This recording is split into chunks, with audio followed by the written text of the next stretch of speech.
बिस्मिल्लाहिर्रहमानिर्रहीम अस्सलाम वालेकुम। तमाम दोस्तों को वेलकम करते हैं अपने यूट्यूब चैनल पे, इस दुआ के साथ कि आप जहां रहें खुश रहें और दोस्तों में खुशियां बांटते रहें।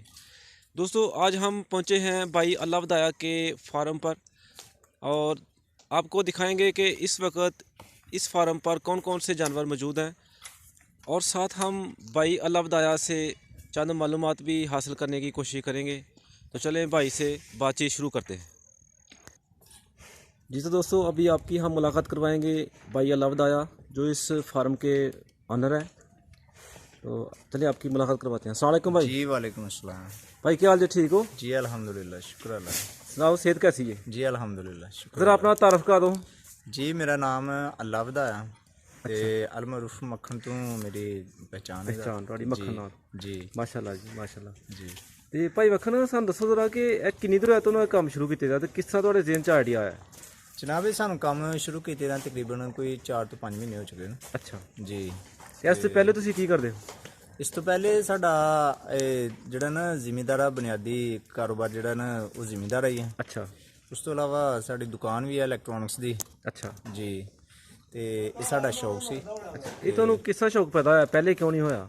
ਇਹ ਜਨਾਬ ਜ਼ਿਮੀਂਦਾਰਾਂ ਦੇ ਅਸੀਂ ਸ਼ੁਰੂ ਤੋਂ ਕਰ ਰਹੇ ਸੀ। ਅੱਛਾ ਹੁਣ ਅਸੀਂ ਨੈਟ ਦੇ ਦੇਖ ਕੇ ਤੇ ਅਸੀਂ ਸਾਨੂੰ ਸ਼ੌਕ ਪੈਦਾ ਕਿ ਅਸੀਂ ਜਿਹੜਾ ਨਾ ਜਾਨਵਰਾਂ ਵਾਲਾ ਕੰਮ ਫਾਰਮ ਬਣਾਈਏ ਤੇ ਸਾਡਾ ਇਹ ਕਾਫੀ ਦੇਰ ਤੋਂ ਸ਼ੌਕ ਸੀ ਤੇ ਇਨਸ਼ਾਅੱਲਾ ਅਸੀਂ ਜਿਹੜਾ ਨਾ ਕੰਮ ਮਾਸ਼ਾਅੱਲਾ ਜੀ ਅੱਲਾਹ ਪਾਕ ਤੁਹਾਨੂੰ ਕਾਮਯਾਬ ਕਰੇ ਤੁਹਾਡੇ ਇਸ ਅਜ਼ਮ ਵਿੱਚ, ਮਕਸਦ ਵਿੱਚ। ਜੀ ਤੇ ਇਹ ਤੁਹਾਡੇ ਕੋਲ ਇਸ ਟਾਈਮ ਕਿੰਨੇ ਜਾਨਵਰ ਨੇ? ਜੀ ਸਾਡੇ ਕੋਲ ਮਾਸ਼ਾਅੱਲਾ ਤਕਰੀਬਨ ਕੋਈ 35 ਕੁ ਜਾਨਵਰ ਨੇ। 35। ਜੀ ਕਿੰਨੇ ਦੇ ਵਿੱਚ ਬੱਚੇ ਨੇ ਤੇ ਕਿੰਨੇ ਇਸ ਤੋਂ ਇਲਾਵਾ ਵੀ ਕੋਈ ਜਾਨਵਰ ਹੈ? ਜੀ ਕੋਈ 28 ਕੁ ਬੱਚੇ ਨੇ ਅੱਛਾ ਤੇ ਉਸ ਤੋਂ ਇਲਾਵਾ ਕੋਈ 2 ਕੁ ਮੱਝਾਂ ਨੇ, ਅੱਛਾ ਕੋਈ ਗਾਵਾਂ ਨੇ, ਕੋਈ 3-4। ਅੱਛਾ ਜੀ ਤੇ ਸਾਨੂੰ ਜ਼ਰਾ ਦੱਸੋ ਕਿ ਇਹ ਤੁਹਾਡਾ ਕਿੰਨਵਾਂ ਫਲਾਕ ਹੈ? ਪਹਿਲਾ, ਦੂਸਰਾ, ਜੀ ਤੀਸਰਾ? ਇਹ ਸਾਡਾ ਫਸਟ ਪਹਿਲਾ ਹੀ ਫਲਾਗ ਹੈ। ਪਹਿਲਾ ਫਲਾਕ ਹੈ ਜੀ ਤੇ ਤੁਹਾਡਾ ਤਜਰਬਾ, ਤੁਸੀਂ ਕਿਹਦਾ ਰਿਹਾ ਤੁਹਾਡਾ ਤਜਰਬਾ? ਜੀ ਅਲਹਮਦੁਲਿਲਾ ਬਹੁਤ ਅੱਛਾ ਕੰਮ ਹੈ ਜੀ, ਬਹੁਤ ਅੱਛਾ ਤਜਰਬਾ ਸਾਡਾ ਇਹਦੇ ਵਿੱਚ, ਕਿਉਂਕਿ ਅਸੀਂ ਸ਼ੁਰੂ ਤੋਂ ਹੀ ਜਿਹੜਾ ਨਾ ਪਹਿਲੇ ਵੀ ਜਾਨਵਰ ਰੱਖੇ ਸਨ। ਹਾਂਜੀ ਲੇਕਿਨ ਪਹਿਲੇ ਤੇ ਅਸੀਂ ਆਪਣੇ ਘਰ ਦੀ ਹਦੂਦ ਤੱਕ 2-3 ਰੱਖੇ, ਇਸ ਤੋਂ ਇਲਾਵਾ ਜਿਹੜਾ ਨਾ ਪਹਿਲੇ ਜ਼ਿਆਦਾ ਨਹੀਂ ਸੀ। ਹਾਂਜੀ ਹੁਣ ਸਾਡਾ ਇਹ ਸ਼ੌਕ ਸੀ ਕਿ ਅਸੀਂ ਫਾਰਮ ਬਣਾਈਏ ਹਾਂਜੀ ਤੇ ਅਸੀਂ ਜ਼ਿਆਦਾ ਜਾਨਵਰ ਰੱਖੀਏ ਹਾਂਜੀ ਤੇ ਇਨਸ਼ਾਅੱਲਾ ਬਿਹਤਰੀਨ ਕੰਮ ਹੈ ਤੇ ਮਜ਼ਾ ਆ ਰਿਹਾ ਇਹਦੇ ਵਿੱਚ। ਤੇ ਸਾਨੂੰ ਜ਼ਰਾ ਦੱਸੋ ਕਿ ਇਹਦਾ ਤੁਸੀਂ ਬੱਚਿਆਂ ਦਾ ਹੀ ਇੰਤਖਾਬ ਕਿਉਂ ਕੀਤਾ ਹੈ? ਕੱਟੇ ਵੀ ਲੋਕ ਰੱਖ ਰਹੇ ਨੇ, ਬੜਾ ਫਾਰਮ ਚੱਲਦੀ ਪਈ ਹੈ ਕੱਟਿਆਂ ਦੀ। ਜਨਾਬ ਇਹ ਸਾਡੇ ਇਲਾਕੇ ਦੇ ਵਿੱਚ ਜਿਹੜਾ ਨਾ ਵਛੜਿਆਂ ਦਾ ਗੋਸ਼ਤ ਵੀ ਜ਼ਿਆਦਾ ਪਸੰਦ ਕੀਤਾ ਜਾ ਰਿਹਾ ਹੈ। ਉਸ ਤੋਂ ਇਲਾਵਾ ਕੁਰਬਾਨੀ ਤੇ ਵੀ ਵਛੜਿਆਂ ਦਾ ਜਿਹੜਾ ਨਾ ਜ਼ਿਆਦਾ ਇੰਤਖਾਬ ਹੁੰਦਾ ਹੈ। ਸਾਡੇ ਇਲਾਕੇ ਦੀ ਇਹ ਜਿਹੜਾ ਨਾ ਜ਼ਿਆਦਾ ਚੋਇਸ ਚੀਜ਼ ਹੈ ਕਿ ਅਸੀਂ ਲੋਕ ਕਟਰੇ ਨੂੰ ਘੱਟ ਪਸੰਦ ਕਰਨੇ ਆ। ਅੱਛਾ ਜੀ ਅੱਛਾ ਤੇ ਇਹ ਜਾਨਵਰ ਤੁਸੀਂ ਕਿੱਥੋਂ ਖਰੀਦ ਕੇ ਲੈ ਕੇ ਆਉਂਦੇ ਹੋ? ਲੋਕਾਂ ਦੇ ਘਰਾਂ ਚੋਂ ਜਾਂ ਮੰਡੀਆਂ ਚੋਂ ਜਾਂ ਵਪਾਰੀਆਂ ਕੋਲੋਂ? ਨਹੀਂ ਜਨਾਬ ਇਹ ਲਾਹੌਰ ਮੰਡੀ ਤੋਂ ਅਸੀਂ ਜਿਹੜਾ ਨਾ ਖਰੀਦੇ ਜੇ ਸਾਰੇ ਜਾਨਵਰ। ਅੱਛਾ ਜੀ ਤੇ ਇਹ ਤੁਹਾਨੂੰ ਫੀ ਜਾਨਵਰ ਤਕਰੀਬਨ ਔਸਤਨ ਕਿੰਨੇ ਕਿੰਨੇ ਦਾ ਪਿਆ ਜੀ? ਸਰ ਇਹ ਮੁਖਤਲਿਫ ਰੇਟ 'ਚ ਮਿਲੇ ਜੇ, ਕੋਈ 40,000 ਦਾ, ਕੋਈ 50 ਦਾ, ਕੋਈ 60 ਦਾ, 65 ਦਾ। ਇੱਕ ਵਛੜਾ ਇਹ ਜਿਹੜਾ ਸਾਹਮਣੇ ਵੱਜਾ ਜੇ, ਮਾਸ਼ਾਅੱਲਾ ਜੀ ਮਾਸ਼ਾਅੱਲਾ। ਇਹ 80,000 ਰੁਪਏ ਦਾ ਲਿਆਂਦਾ ਜੇ। ਅੱਛਾ ਇਹ ਤੁਸੀਂ 80,000 ਦਾ ਲੈ ਕੇ ਆਏ? ਮਾਸ਼ਾਅੱਲਾ ਜੀ ਇਹ 80,000 ਦੇ ਕਾਬਲ ਹੈ ਜੀ, ਇਤਨੀ ਕੀਮਤ ਇਹਦੀ। ਮਾਸ਼ਾਅੱਲਾ ਜੀ ਸੋਹਣਾ ਜੀ। ਤੇ ਸਾਨੂੰ ਜ਼ਰਾ ਦੱਸੋ ਕਿ ਇਹ ਜਿਹੜੇ ਬੱਚੇ ਨੇ ਤੁਸੀਂ ਇਹ ਕਿੰਨੀ ਦੇਰ ਤੋਂ ਤੁਸੀਂ ਇਸ ਟਾਈਮ ਸਟਾਰਟ ਕੀਤਾ ਦਾ? ਕਿੰਨੇ ਦੇ ਮਹੀਨੇ ਹੋ ਗਏ ਨੇ ਤੁਹਾਨੂੰ ਤਕਰੀਬਨ? ਸਾਨੂੰ ਤਕਰੀਬਨ 3 ਮਾਹ ਹੋ ਚੁੱਕੇ ਨੇ ਜੀ। 3 ਮਾਹ। ਤੁਸੀਂ ਪਹਿਲੇ ਨਾਲੋਂ ਕੋਈ ਬਿਹਤਰੀ ਦੇਖ ਰਹੇ ਹੋ ਉਹਨਾਂ ਦੀ ਸਿਹਤ ਵਿੱਚ? ਅਲਹਮਦੁਲਿਲਾ ਬਿਹਤਰੀ, ਬਹੁਤ ਬਿਹਤਰੀ ਹੈ ਇਨਸ਼ਾਅੱਲਾ, ਇਹਨਾਂ ਦੇ ਵਿੱਚ ਬਹੁਤ ਬਿਹਤਰੀ ਆਈ ਹੈ। ਤੇ ਇਹ ਖੁਦ ਹੀ ਤੁਸੀਂ ਹੈਂਡਲ ਕਰਦੇ ਹੋ ਜਾਂ ਕੋਈ ਮੁਲਾਜ਼ਮ ਵੀ ਰੱਖੇ ਨੇ? ਜੀ ਨਹੀਂ, ਮੁਲਾਜ਼ਮ ਰੱਖੇ ਨੇ ਅਸੀਂ। ਅੱਛਾ ਹਾਂਜੀ ਇਹ ਜਿਹੜੇ 35 ਜਾਨਵਰ ਨੇ ਇਹਦੇ ਵਾਸਤੇ ਤੁਸੀਂ ਕਿੰਨੇ ਮੁਲਾਜ਼ਮ ਰੱਖੇ ਨੇ? 2 ਮੁਲਾਜ਼ਮ ਰੱਖੇ ਨੇ ਅਸੀਂ। ਅੱਛਾ ਯਾਨੀ ਕਿ 2 ਮੁਲਾਜ਼ਮ ਇਹ ਸਾਰਾ ਸਾਂਭ ਲੈਂਦੇ ਨੇ? ਜੀ ਇਨਸ਼ਾਅੱਲਾ। ਠੀਕ ਹੋ ਗਿਆ। ਇਹ ਕਿਤਨੀ ਜਗ੍ਹਾ ਜੇ ਜਿਹਦੇ ਵਿੱਚ ਤੁਸੀਂ ਸਾਰਾ ਇਹ ਬੰਦੋਬਸਤ ਕੀਤਾ ਦਾ ਜੀ? ਟਰੈਕਟਰ ਵੀ ਖੜਾ ਹੈ, ਟਰੈਕਟਰ ਵੀ ਖੜਾ ਹੈ, ਮੋਟਰ ਵੀ ਲੱਗੀ ਹੈ, ਉਧਰ ਪਾਣੀ ਦਾ ਨਲਕਾ ਵੀ ਹੈ ਜੀ। ਇਹ ਸਾਨੂੰ ਦੱਸੋ ਜ਼ਰਾ ਕਿ ਕਿੰਨੀ ਜਗ੍ਹਾ ਟੋਟਲੀ? ਤਕਰੀਬਨ 2 ਕਨਾਲ ਜੀ। 2 ਕਨਾਲ। 2 ਕਨਾਲ ਵਿੱਚ ਯਾਨੀ ਕਿ ਸਾਰਾ ਇਹ ਹੋ ਗਿਆ ਜੀ। ਤੇ ਪਾਣੀ ਦਾ ਬੰਦੋਬਸਤ ਉਹਦੇ ਵਾਸਤੇ, ਮੋਟਰ ਦਾ, ਬਿਜਲੀ ਦਾ ਕਿਸ ਤਰ੍ਹਾਂ ਬੰਦੋਬਸਤ ਕੀਤਾ? ਜੀ ਬਿਜਲੀ ਦਾ ਵੀ ਬੰਦੋਬਸਤ ਹੈ ਸਾਡਾ, ਤੇ ਮੋਟਰ ਲੱਗੀ ਹੈ, ਬੋਰ ਕਰਵਾਇਆ। ਅੱਛਾ ਜੀ ਪਾਣੀ ਦਾ ਵੀ ਅਲਹਮਦੁਲਿਲਾ ਬਿਹਤਰੀਨ ਬੰਦੋਬਸਤ ਹੈ। ਅੱਛਾ ਜੀ ਤੇ ਸ਼ੈੱਡ ਜਿਹੜਾ ਤੁਸੀਂ ਬਣਾਇਆ ਦਾ ਮਾਸ਼ਾਅੱਲਾ ਬਹੁਤ ਅੱਛਾ, ਬਹੁਤ ਮਜ਼ਬੂਤ ਸ਼ੈੱਡ ਹੈ। ਇਹ ਤੇ ਤੁਹਾਡਾ ਕਿੰਨਾ ਖਰਚਾ ਤਕਰੀਬਨ ਆਇਆ? ਸਾਡਾ ਇੱਥੇ ਤਕਰੀਬਨ 10 ਤੋਂ 11 ਲੱਖ ਦਾ। 10 ਤੋਂ 11 ਲੱਖ ਟੋਟਲੀ ਸ਼ੈੱਡ ਦੇ? ਜੀ ਫਾਰਮ। ਜਿਹੜੀ ਖੁੱਲੀ ਤੁਸੀਂ ਬਣਾਈ ਦੀ ਇਹਦੀ ਕਿੰਨੀ ਲੰਬਾਈ ਹੈ? ਖੁਰਲੀ ਦੀ ਲੰਬਾਈ 55 ਫੁੱਟ ਜੀ। ਖੁੱਲੀ ਦੀ ਲੰਬਾਈ 55 ਫੁੱਟ 55 ਫੁੱਟ ਹੈ ਜੀ।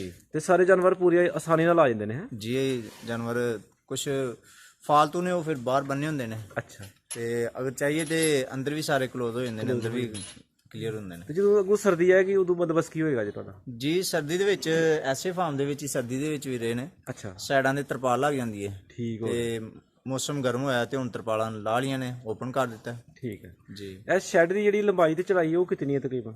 ਸ਼ੈੱਡ ਦੀ ਲੰਬਾਈ ਜੇ 70 ਫੁੱਟ ਅੱਛਾ। ਤੇ ਚੌੜਾਈ ਜੇ 35 ਫੁੱਟ। ਤੇ ਜਿਹੜੇ ਦੋਸਤ ਹੋਰ ਕੋਈ ਕੰਮ ਇਹ ਸ਼ੁਰੂ ਕਰਨਾ ਚਾਹਣ, ਤੁਸੀਂ ਉਹਨਾਂ ਨੂੰ ਕੀ ਮਸ਼ਵਰਾ ਦੇਣਾ ਚਾਹੁੰਦੇ ਹੋ? ਜੀ ਸਾਡਾ ਮਸ਼ਵਰਾ ਹੈ ਕਿ ਬਹੁਤ ਅੱਛਾ ਕੰਮ ਹੈ। ਇਹਦੇ ਵਾਸਤੇ ਜਿਹੜਾ ਨਾ ਆਪਣੇ ਸਭ ਤੋਂ ਬੁਨਿਆਦੀ ਚੀਜ਼ ਤੇ ਇਹ ਵੇ ਕਿ ਜ਼ਮੀਨ ਆਪਣੀ ਹੋਣੀ ਜ਼ਰੂਰੀ ਹੈ। ਹਾਂਜੀ। ਉਸ ਤੋਂ ਇਲਾਵਾ ਤੁਹਾਡੀ ਮਾਸ਼ਾਅੱਲਾ ਕਿਤਨੀ ਜ਼ਮੀਨ ਜੇ ਆਪਣੀ? ਜੀ ਸਾਡੀ 10 ਏਕੜ ਜ਼ਮੀਨ ਜੇ ਆਪਣੀ। ਮਾਸ਼ਾਅੱਲਾ ਜੀ, ਮਾਸ਼ਾਅੱਲਾ।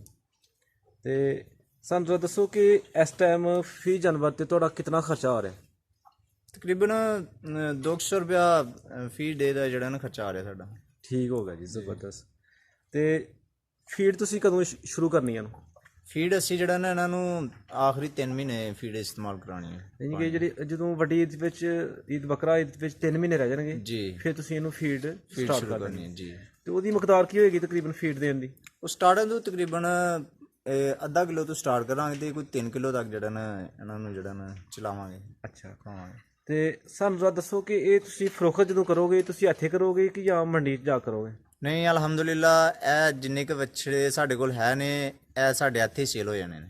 ਅੱਛਾ, ਇੱਥੇ ਤੁਹਾਨੂੰ ਉਮੀਦ ਹੈ ਜੀ, ਇੱਥੇ ਸਾਨੂੰ ਉਮੀਦ ਹੈ ਕਿ ਇੱਥੇ ਸੇਲ ਹੋਣਗੇ ਇਨਸ਼ਾਅੱਲਾ। ਤੇ ਤੁਹਾਨੂੰ ਕੋਈ ਅੰਦਾਜ਼ਾ ਹੈ ਕਿ ਫੀ ਜਾਨਵਰ ਤੁਹਾਨੂੰ ਤਕਰੀਬਨ ਕਿੰਨਾ ਫਾਇਦਾ ਹੋ ਸਕਦਾ ਹੈ? ਜੀ ਤਕਰੀਬਨ ਇਹਦੇ ਵਿੱਚ ਜਿਹੜਾ ਨਾ ਅੱਧੋ ਅੱਧੀ ਦਾ ਫਾਇਦਾ ਹੈ। ਠੀਕ ਆ ਜੀ, ਅੱਧੋ ਅੱਧ। ਤੇ ਜਿਹੜੇ ਨਵੇਂ ਦੋਸਤ ਇਹ ਕਾਰੋਬਾਰ ਸ਼ੁਰੂ ਕਰਨਾ ਚਾਹੁੰਦੇ ਨੇ ਲੇਕਿਨ ਉਹਨਾਂ ਦਾ ਤਜਰਬਾ ਨਹੀਂ ਹੈਗੇ, ਜੀ, ਤੁਸੀਂ ਉਹਨਾਂ ਨੂੰ ਕੀ ਮਸ਼ਵਰਾ ਦੇਣਾ ਚਾਹੁੰਦੇ ਹੋ? ਸਾਡਾ ਤੇ ਉਹਨਾਂ ਵਾਸਤੇ ਇਹੀ ਮਸ਼ਵਰਾ ਹੈ ਕਿ ਸਭ ਤੋਂ ਪਹਿਲੇ ਜ਼ਮੀਨ ਆਪਣੀ ਕਮ ਅਜ਼ ਕਮ 2-4 ਕਿੱਲੇ ਆਪਣੀ ਹੋਣੀ ਜ਼ਰੂਰੀ ਹੈ। ਹਾਂਜੀ। ਉਸ ਤੋਂ ਇਲਾਵਾ ਕਮ ਅਜ਼ ਕਮ ਆਪਣਾ ਵੀ ਜਿਹੜਾ ਨਾ ਬੰਦੇ ਨੂੰ ਐਕਟਿਵ ਹੋਣਾ ਚਾਹੀਦਾ, ਕੋਈ ਸ਼ੌਕ ਹੋਣਾ ਚਾਹੀਦਾ ਕਿ ਕੁਝ ਕੰਮ ਆਪ ਹੀ ਬੰਦਾ ਕਰ ਸਕੇ। ਠੀਕ ਹੈ। ਫਿਰ ਨਾਲ ਮੁਲਾਜ਼ਮ ਹੋਏ। ਠੀਕ ਹੈ। ਤੇ ਜੇ ਬੰਦਾ ਆਪ ਹੀ ਕੰਮ ਨਾ ਕਰ ਸਕੇ, ਜ਼ਮੀਨ ਆਪਣੀ ਨਾ ਹੋਵੇ ਹਾਂਜੀ। ਤੇ ਫਿਰ ਚੂੰਕਿ ਜ਼ਰਾ ਮਹਿੰਗਾ ਪੈਂਦਾ ਕੰਮ। ਅਗਰ ਬੰਦਾ ਟੋਟਲੀ ਸਾਰਾ ਕੰਮ ਮੁਲਾਜ਼ਮ ਤੇ ਹੀ ਰਹਿਣ ਦੇ ਤੇ ਫਿਰ? ਦੇਖੋ ਜੀ, ਸਾਰਾ ਕੰਮ ਮੁਲਾਜ਼ਮ ਕੋਲੋਂ ਕਰਵਾ ਕੇ ਤੇ ਫਿਰ ਜਾਨਵਰਾਂ ਦੀ ਕੇਅਰ ਨਹੀਂ ਸਹੀ ਹੁੰਦੀ, ਵੀ ਉਹਦਾ ਜਿਹੜਾ ਨਾ ਤੁਹਾਨੂੰ ਰਿਜ਼ਲਟ ਅੱਛਾ ਨਹੀਂ ਮਿਲੇਗਾ। ਜ਼ਬਰਦਸਤ। ਇਹ ਜਿਹੜੀ ਤੁਸੀਂ ਦੱਸੋ ਸਾਨੂੰ ਕਿ ਤੂੜੀ ਖਰੀਦੀ ਦੀ ਹੈ ਜੀ, ਇਹ ਪੈਕਿੰਗ ਦੀ ਤੂੜੀ ਹੈ ਯਾਨੀ ਕਿ ਗੱਠਾਂ ਦੀ, ਸਾਡੇ ਇਲਾਕੇ 'ਚ ਇਸ ਤਰ੍ਹਾਂ ਦੀ ਨਹੀਂ ਹੈ, ਇਹ ਤੁਸੀਂ ਕਿੱਥੋਂ ਖਰੀਦੀ ਹੈ? ਇਹ ਜਨਾਬ ਅਸੀਂ ਜਿਹੜਾ ਨਾ ਮੰਗਵਾਈ ਜੀ ਸਿਆਲਕੋਟ ਤੋਂ। ਸਿਆਲਕੋਟ। ਤੇ ਫੀ ਗੱਠ ਜਿਹੜੀ ਹੈ ਤੁਹਾਨੂੰ ਤਕਰੀਬਨ ਕਿੰਨੇ ਦੀ ਪੈ ਗਈ? ਫੀ ਗਾਰਡ ਸਾਨੂੰ ਤਕਰੀਬਨ ਜਿਹੜਾ ਨਾ 450 रुपये ਦੀ ਪੈ ਗਈ। 4.5। कितना वजन जेदा 30 किलो। जी तो दोस्तों, आपने भाई अल्लाह बदाया की बातें सुनी। वीडियो पसंद आने की सूरत में सब्सक्राइब ज़रूर करें। मिलते हैं जल्दी ही एक खूबसूरत वीडियो के साथ। तब तक के लिए इस दुआ के साथ कि अल्लाह ताला मुझे और आपको अपने हिफ्ज़-ओ-मान में रखे। खुदा हाफिज़।